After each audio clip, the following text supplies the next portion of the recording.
vedare tinokuchingamidzai zvekare kune chimwe chirongwa pano paZim Facebook Secrets and Confessions. Tadzoka zvekare nemamwe mamessages. Regedzai tibva tadzoka mumamessages edu atadzoka takakubatirai. Hei, zvakangoma hazvo veduwe, kana zvisati zvaitika semanyorerwo amwe akaitwa message nevamwe mukoma vedu. Hanzi mukoma Nashi, kana zvisati zvaitika kwauri unokwanisa kungoti awa majokes, but the moment yekuti zvinozoitika kwauri manje ndopaunotanga kuona kuti panapa zvinhu hazvisina kana kumbomira mune zvakanaka. Inini mukoma, panewo zvakaitika kwandiri mazuva adarika awo. Ndakati ndabva kubasa, musi wacho ndainge ndakaneta. Munoziva kuneta kuya kwekuti kunyange kuti unge uchibatirwa nehope, unotoona kuti hope dzacho hadzisi kana kumboda kuuya nekuda kwekuti unenge wakaneta. Asi sezvisinei ndakabva ndati kana zvakadai so rekedzai ndingoenda zvangu paYouTube ndokubva ndabati dzangu TV ndinoshandisa smart TV, ndokubva ndazotanga zvangu kuona mamwe mamovies zvekare nemadocumentaries. Ndiri munhu wekuti ndinofarira kungoona madocumentaries more than mamovies. Saka ndakati ndichiona documentary riya paYouTube ndokubva ndazobatirwa nehope. Asi pandakabatirwa nehope, musoro wangu ndainge ndisina kuuyisa kudirection kwekuti ndo kwandinowanzokuuyisa. Ndainge ndakauuyisa kuopposite direction ndichiitira kuti ndipote ndichibaya foni yangu. Asi mukoma, ndakazoti ndabatirwa nehope ndopandakabva ndatanga kunzwa kuti painge paine munhu ainge achindidhokonya munzeve yangu, ende munhu uyu mukoma airakidza kuti iye ainge aine nzara yainge yakareba, because apo paainge achindidhokonya munzeve yangu yekwaleft ndaitonzwa imwe paini isingaiti. Asi kuti ndimuke manje mukoma ndainge ndisingakwanisi. Ndakarwa hondo mukoma. Munhu iyeye aitorakidza kuti ainge achida kutondiuraya kana kundikuvadza. Chandakazongokwanisa kuita ndechekuti ndakakwanisa kuvhura maziso angu, but handina kunyatsokukwanisa kumavhura like completely. Ndakangomavhura zvishomanana zvekuti ndainge ndichionera zvinhu zviri kure kure. Ndokubva ndaona kuti kwainge kuine munhu ainge akamira nechekumusoro kwangu. Munhu uyu mukoma ainge ari munhu wechimunhukadzi, ende ainge akapfeka dhuku rake rekumazowe iro raainge akapfeka. Ndiye ainge achindidhokonya munzeve. Asi kuti ndinge manje ndichimutarisa kufesi kwake ndainzwa ndichitadza, because ndaiti kana ndikada kumuvha so musoro wangu kuti ndikwanise kunyatsokumuona, then ndaibva ndanzwa kuti pane chimwe chinhu chinenge chakandibata chichiitira kuti ndisakwanisa kushifta musoro wangu. Munhu uyu mukoma akazviita kuda kwe1 minute, but 1 minute iroro mukoma rakaita sekunge 1 hour. Ndakangobatwa nezitsikirira iroro. Ndakabva ndazongokaruka ndapepuka mukoma zvezve zvekuvhunduka, then ndokubva ndaona kuti munhu uya akabva anyangarika. Asi ndapepuka kudaro, I think this was for the first time in my life ndichinzwa kupindwa nekutya. Ndakapindwa nekumwe kutya mukoma kwekuti even right now sometimes kana nditori mumba ndiri ndega uri usiku paya ndinotonzwa ndichitotya kugara mumba ndiri ndega nekuda kwefiye iyoyo yakandibata, because fiye yacho mukoma ndakangotanga kungofunga kungoti like mumba munomu muri kurakidza kuti mune chimwe chinhu chirimo but chandisingakwanisi kuona. Fiye yacho mukoma, I don't know kuti ndingai-explaina sei, asi ndo zvakaitika kwandiri. So kana ndikada kutanga kutresa yatingangoti ndo family history yedu, kweduwo mukoma kunonzi kune urombwa huriko, but this issue yekunzi kwedu kune urombwa huriko haina kana kumbogara yaresolvewa. Isusu patainge tichikura madzibaba edu vaitova vanhu vekuti vainge vasingawirirane, ende nanhasi uno tingangoti madzibaba edu nekusawirirana kwavo ikoko, umwe neumwe akabva azotonotanga kadzinza kake, because hatisisina kana relationship as a family. Saka kuti tinge tichizoziva manje kuti issue iyi urombwa uwo hwainge huchinzi hwainge huri urombwa hwasekuru baba vemadzibaba edu. Ishu yacho yakazorizovhewa here? Hakuna kana anomboziva. Apa madzibaba edu ose akapera kufa. Vana tete pavainge vachiri vapenyu ndo vaitombozama kuti batanidza, but navowo vana tete vedu mukoma vakatongofa under mysterious circumstances. And pane imwe family iyowo yakati vatete vashayika, family iyaiya yakabva yazongozvivigira vatete vari voga vasina kana kumbogara vainfoma vamwe veukama. Saka kubva ipapo umwe neumwe ava kutongorarama kaupenyu kake. Like inini nevana vakaberekwa namai vangu nababa vangu tinotongozviraramirawo tichitongoti ndisu hama dzedu patiri takatokwana kudaro. So saka that issue mukoma iissue yekuti ndakabva ndatanga kufunga nezvayo, especially nezuro pandainge ndiri kubasa. Mushure mekunge ndateerera imwe confession ndakabva ndazongotanga kungozvibvunza kuti saka what if kana kuri kunzi mudzinza urombwa uhu hurimo, and right now maybe kana kuine umwe munhu akatozotokwanisa kuzotanga kushandisa urombwa ihwohwo, then isusu vapenyu zvinoreva kuti chii chichazoitika kwatiri. So I think mukoma upenyu hwatichazotanga kurarama upenyu hwekuti hunenge huchirwadza, especially izvo zvakazoitika kwandiri. I swear to you mukoma zvekutoti even right now I still have that feeling. I don't know kana muri kukwanisa kunzwisisa zvandiri kuzama kukuudzai. I still have that feeling yekuti kunzeve yangu iyi yekuleft ndichiri kutonzwa kutoti paya paya pandakaparwa nemunhu iyeye uyo wandisina kukwanisa kuona chiso chake, I still feel a little bit of a sensation yekuparwa kwose kwandakaitwa nemukadzi iyeye. I don't know, maybe ainge angori mahallucination, but mahallucination anozokonzeresa here kuti unge uchizova a physical sensation, because kana yanga iri hallucination zvaifanira kungoperera ikoko kumavision kana kuti mukurota. But why is it zvinhu zvacho zvava kuitika in reality? I am now filled with fear. Fear yaya yandingangoti it is a demonic fear mukoma.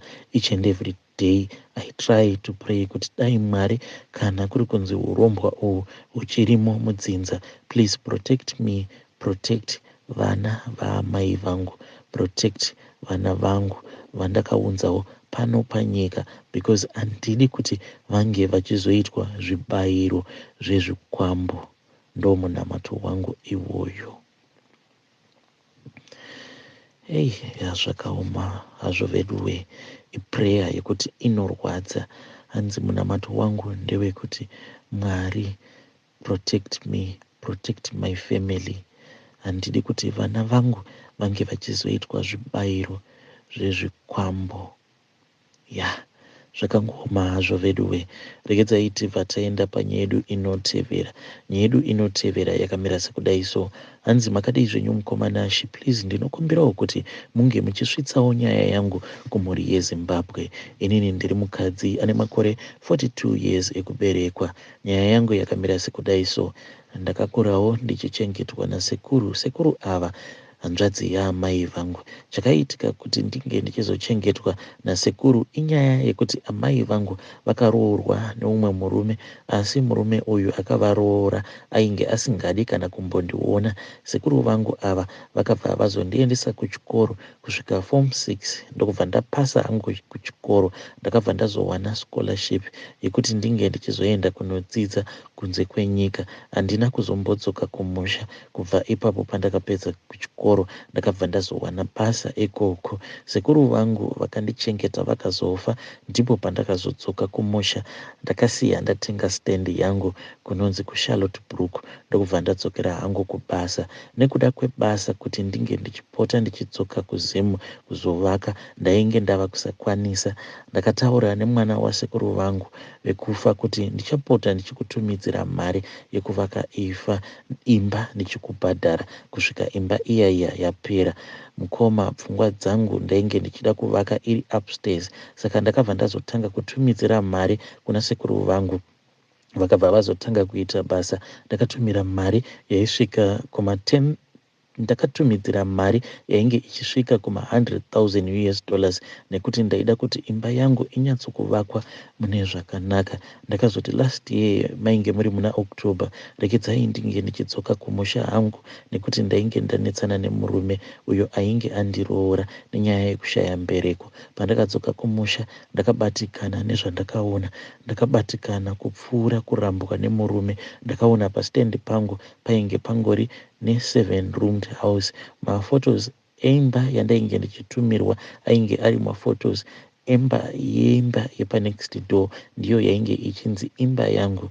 Dzese dzainge dziri nhema. Ndaingonzwa nevanhu kuti sekuru vangu ava itsotsi, asi semunhu wandakanga ndakakura naye ndaitomuona sehanzvadzi yangu chaiyo. Sekuru vangu ava mari yose yandaivatumira vakatenga makombi nemarori kwava kutotanga bhizinesi ravo. Ndakabva ndavasungisa nekuti ndaida mari yangu. Havana kuramba mhosva yavo. Takabva tawirirana kuti vainge vachazondibhadhara zvishoma nezvishoma pamwedzi woga woga kusvika 60,000 US yakwana, nekuti vainge vashandisa 40,000 US. Mukoma, pane mashura akazoitika.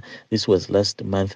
Ndiwo mwedzi wekutanga wakabhadhara sekuru vangu mari. Mukoma nashe kwaiva kuma 7 PM. Ndakanzwa knock padoor. Ndakavhura door, ndikabva ndaona padoor paine katsoko kainge kakabata plastic bag reblack.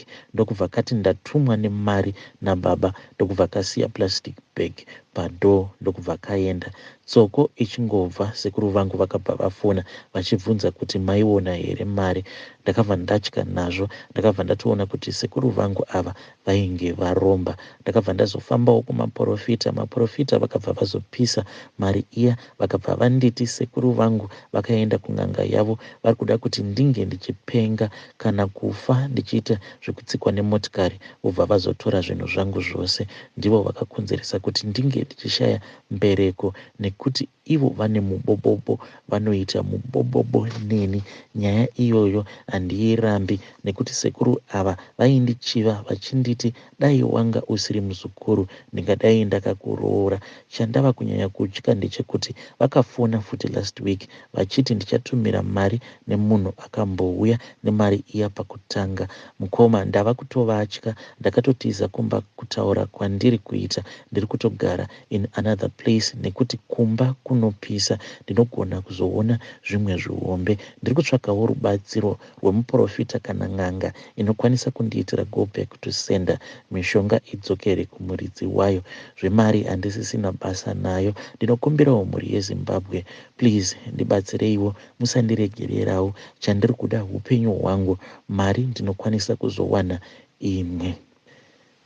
Vedare zvakangooma hazvo vedu we. Iyo ndo nyaya yakabva kuna vahanzvadzi vedu. Regedzai tibva taenda panyaya yedu inotevera. Asi kana kuri kunziwo wakambosanganawo nenyaya dzakadaiso dzekuti unotovimbawo veukama, obva watumidzirawo mari uchiti nditengerewo zvipfuwo kana kuti nditengerewo chakati, then paunozodzokera kumusha obva waona kuti ya awa ndo anonzi mahwane, hakuna kana chakatengwa.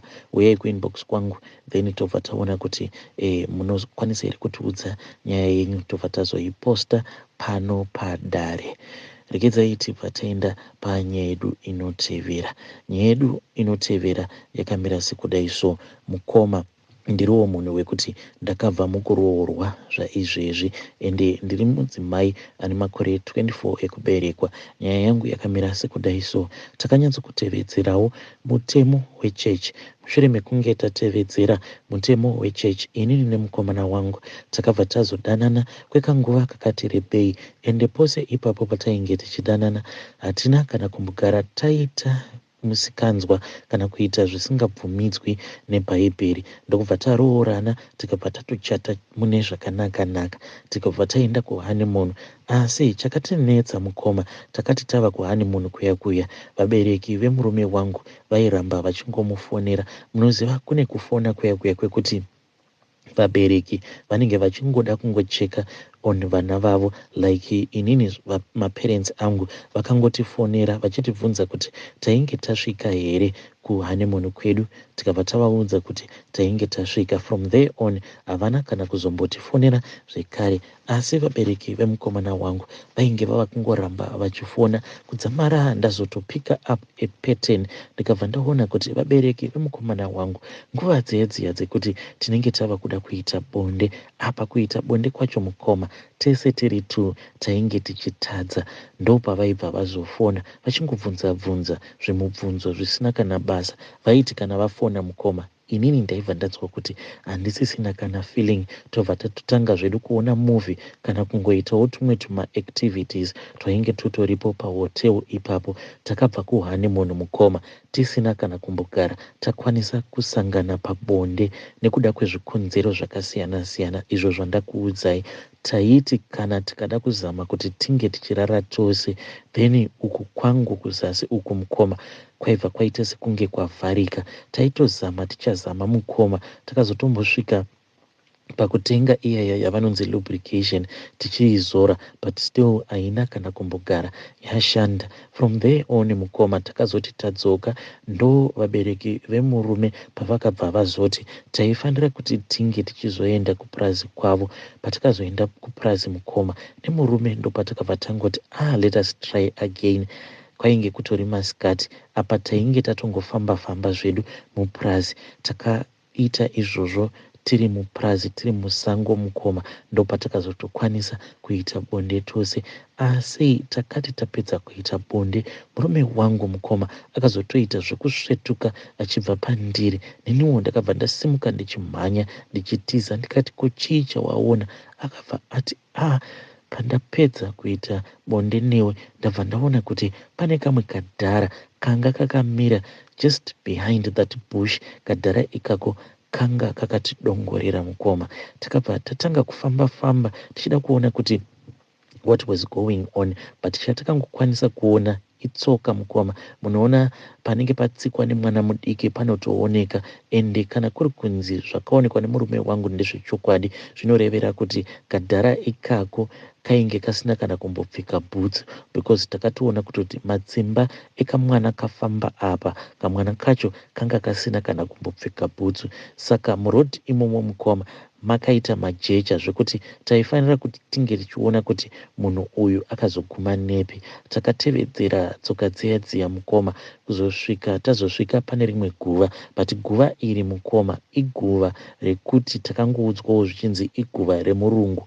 uyo ainge ambori muridzi wepurazi iroro. Ndo pakazoperera tumatsimba itwotwo twemwana mudiki. Takazoti tadzokera manje kumba, murume wangu ndo paakabva azotaura nababa vake. Baba vacho vakabva vazongoti hanzi zvatainge taona zvainge zviri zvinhu zveusiku, saka taifanira kuti tinge tichizonamatirwa kana kuti kuzogezeswa nemaprofita. But vakaudza murume wangu vakati kana kuri kunzi tichazogezeswa nemaprofita zvaifanira kuti zvinge zvichizoitwa in secret, sezvo ivo vari vanhu vakuru kuchechi. But since that time until today mukoma havasi kana kumbopfakanyika. Ndakatombozama kupa murume wangu pressure, but now ndava kuona kuti the more that I try to pressurize him, maybe panokwanisa kuzongotanga kuzongobuda mamwe mashoko asiri bo. Saka ndakabva ndazonyarara zvangu. Right now mukoma I am 3 months pregnant, but I don't feel anything in my stomach.